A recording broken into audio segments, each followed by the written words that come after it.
we miss our family, our country, and I think that the war is over, so that we have to go back to our Vietnamese country to recreate our country.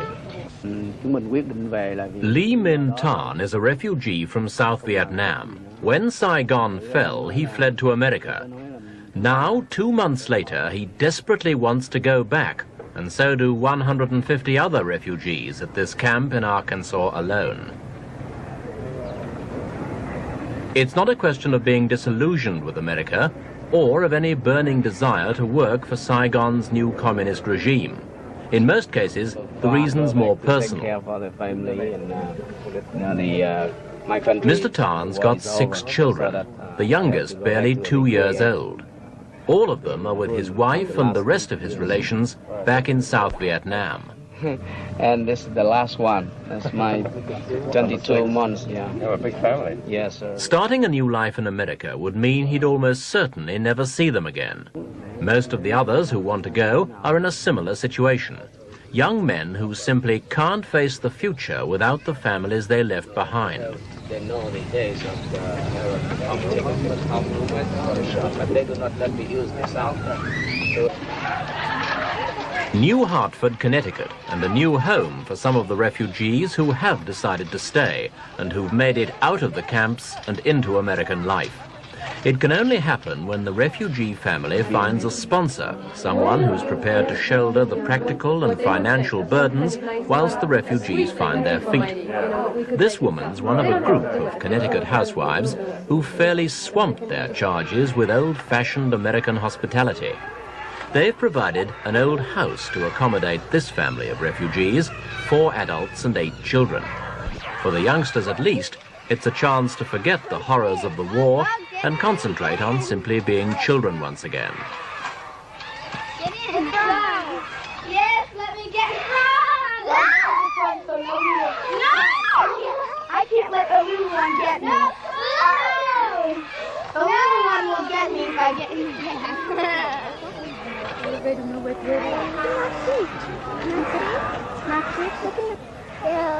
Not all refugees have had a welcome as warm as this one. Americans have shown everything from discreet opposition to outright hostility to this Asian influx. Even those who support the refugees say this isn't hospitality, it's patronage, and they maintain the whole operation simply isn't in the refugees' own interests. Reverend Jackson, you have some thoughts today about... It's a point of view well summarized by the Reverend Jesse Jackson, a black minister in Washington. Well, our concern is that Americans are basically being put in an emotional bind. On the one hand, the spirit of America, give me your tithe, give me your poor, your huddled masses, that's still a sound situation. But this situation of extreme joblessness in the nation and people without a domestic plan and a domestic crisis, 100,000 refugees irritates that situation. We think that those people can better make an adjustment in their own culture. America has a moral obligation to help redevelop that nation economically. We turned them from a rice importing nation, a rice exporting nation, to an importing one. We defoliated that territory. Our other concern, of course, is 1.4 million Africans died during the African drought. And that was no great outpouring of concern to getting the African refugees in this country. So I think it's another case of misplaced priorities. We have a national crisis in housing, education, jobs, and health. And this administration has provided no plan or counter plan, and that's going to irritate that situation by bringing in refugees from Vietnam.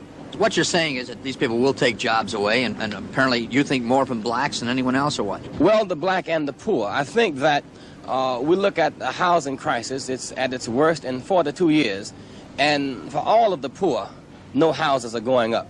Needless to say, the present plan, blacks are being hired last and fired first, so it's certainly going to have a certain effect upon black people, but it's going to have an effect upon the economy generally for persons in the lower echelon.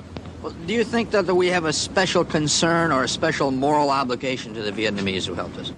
Well, indeed we do, but the question is how do we carry it out? I think, for example, that to have a baby lift for 2,000 Vietnamese babies and then ignore 100 to 150,000 babies of the orphanage age who are institutionalized in America is political hypocrisy. That's no way to assuage guilt for the involvement in the Vietnam War, to bring 100,000 people away from their culture. And incidentally, there are reports today that some of those persons didn't know that they were flying to America. They thought that they were flying to Thailand. There's a lot of mess involved, and it is more political than genuine. Well, then what you're suggesting is you think this refugee situation should cease. It should be stopped. I think it should cease and desist immediately. I think that we should have a more mature response to helping Vietnamese, like helping them economically, like helping them to regain their agricultural strength, like helping them educationally. I think that we can give them aid within the context of their culture. They're coming into a great American predicament right now in terms of race relations, in terms of domestic crisis. They will find it difficult to survive here, because I do not think that they will be welcomed by most Americans who are preoccupied with their own problems. Providing a welcome for the refugees has proved rather more difficult than the Americans had expected. They thought at first they'd be playing host to no more than about 30,000 of them, the hardcore of those who were considered the most likely victims of communist reprisals.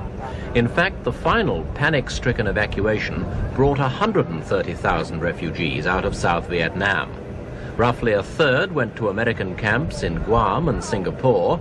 Some went to neighboring countries, such as Thailand, and the rest, about 54,000, came to the United States, where they're now housed in 4 transit camps made over by the military. Nearly half are here at Fort Chafee in Arkansas.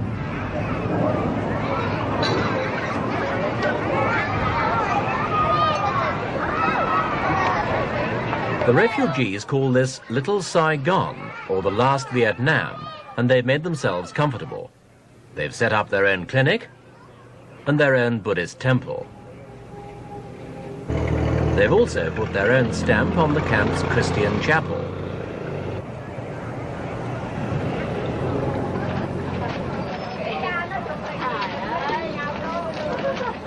Refugees who found a sponsor have been leaving Fort Chafee at the rate of 200 a day, but there are still 23,000 left.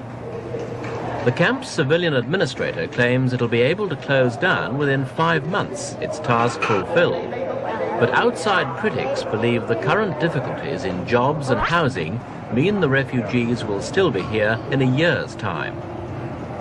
Senator Edward Kennedy has described the government's handling of the whole operation as a shambles. The government admits it's not resettling refugees as quickly as it had hoped, but it's convinced it will empty the camps before the program officially closes down in June 1976. Meanwhile, for those who want to return, the road back isn't easy. It starts here, where would-be returnees are faced with a formidable 5-page questionnaire which is sent to Saigon via the United Nations High Commissioner for Refugees. The process weeds out all but the most determined applicants, though the authorities have made it clear that anyone's entitled to go. What's not clear is whether the new regime will accept them.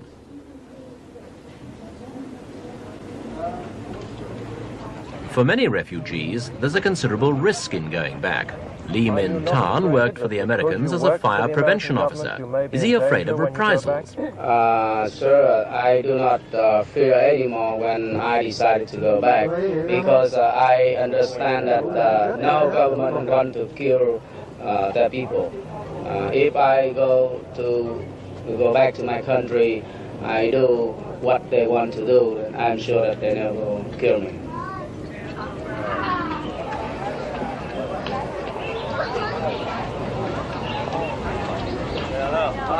So far, less than 2,000 refugees from the 4 American camps have asked to return. According to some estimates, the eventual figure could be as high as 20,000. Even if that proves to be accurate, it will still leave a considerable majority who have no thought of going back.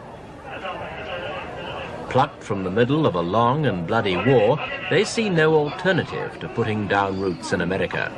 Some of them are like their current hosts, middle class and fairly comfortably off, and for them, the problems of readjustment won't be too difficult.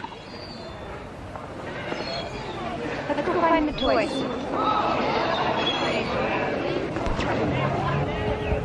Many, though, face a far more hazardous future.